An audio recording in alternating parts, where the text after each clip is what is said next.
Welcome to Zisodel TV.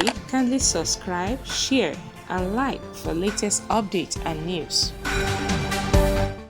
Subscribe to this channel and press like.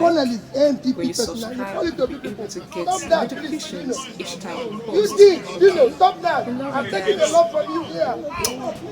What is what? Why are you always calling me? Fellow countrymen and women, I am doing this video just to clarify the outburst by Peter Obi, the presidential candidate of Labour Party yesterday. He was not provoked.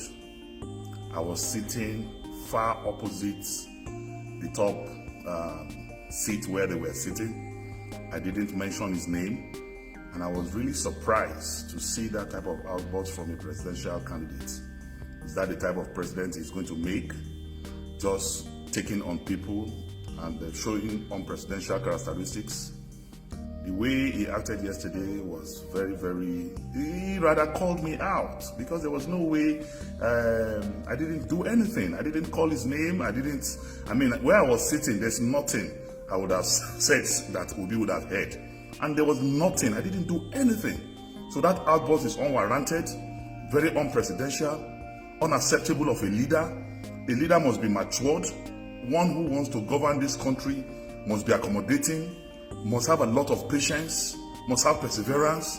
These are basic characteristics of leadership anywhere in the world. You want to be president of Nigeria and you are reacting in such a manner in public, this one will slap ADC for office as president. So I want to clear the air that there was nothing, I didn't do anything to him. He was so provoked and so carried away by the performance of Governor Okowa that he was saying that somebody outside is from ANPP. Does that make any sense? Is there any party like ANPP in Nigeria today? ANPP collapsed in 2014 when they all amalgamated and merged together to form APC. But he was so disorganized, so disoriented, that he was saying that the person out there is from ANPP. Is there any party like ANPP in Nigeria today? Next time when you want to go for a debate, be as calm as Governor Okowa. Be as calm as the PDP vice presidential candidate. But that was very unpresidential, and I deserve a serious apology. Thank you very much.